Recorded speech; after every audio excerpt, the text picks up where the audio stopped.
Physical attraction alone is not a sufficient guide to choosing true mates. For upon examination of that attraction, the urge may be lustful and sensuous rather than uplifting and inspiring. Such mismatings in matrimonial life have as much of a destroying effect upon the individual's pattern as promiscuity has upon it. Like attracts like. All species and races are created in types in appearance and personality, just as chemical elements are created in octave wave groups. Everyone recognizes to some extent the type that each is drawn to, and they intuitively feel each other's polarity, mentally and physically. Such types naturally gravitate to and recognize each other, so that out of any 100 people, 99 might have no mental or sex appeal for each other, while the 100th would. All humans should seek the type which corresponds to their own electric wave length.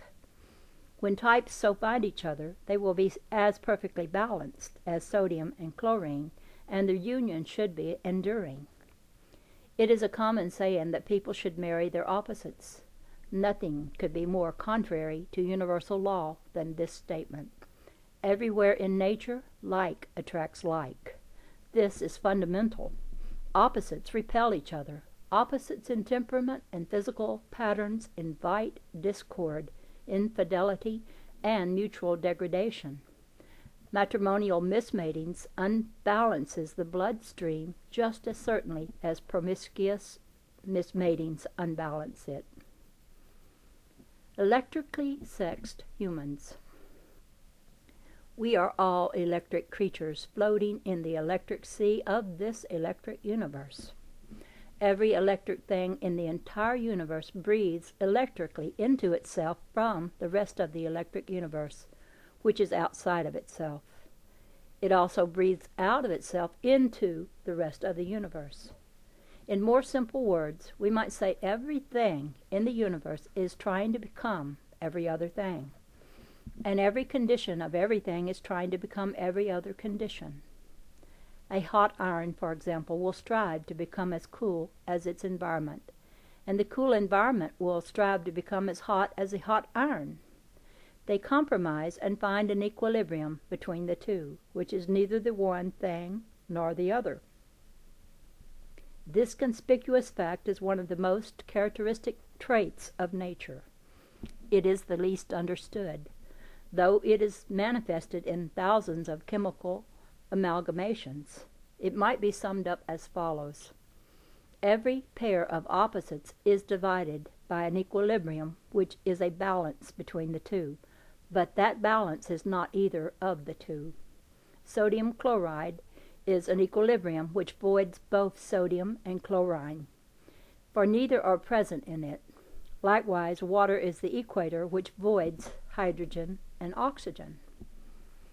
All opposites of all kinds extend from a mutual equator, which is their common unity, and to that equator they must eventually return in order to repeat. Every pair must become one in order to again become two. Men and women do not escape this two-way reciprocative law. Each becomes what the other is. Both are always compromising each other's unbalance. If the two unbalances are equal and opposite, each type will survive and grow mentally, spiritually, and physically. If the two unbalanced mates are unequal in their opposition, the penalty is degeneration, mentally, spiritually, and physically. The quality of one mate is a compromise with the quality of the other. The pattern resulting from the spiritual, mental, and moral development is compromised for good or bad by every contact between them, no matter how slight. This is true even outside the sex union. Nature speaks. Every creation of nature carries within itself the seeds of its own destruction as well as its construction. Nature continues all of her creations or destroys them in accordance with their obedience or disobedience to her principles. In the lower orders of creation, nature ensures this by holding their control in her wise hands. She protects all of them, both organic and inorganic, from extermination by a series of electrical connections from each unit of herself to herself. No part of nature can ever become separated from nature. She never lets go of even the most minute electron.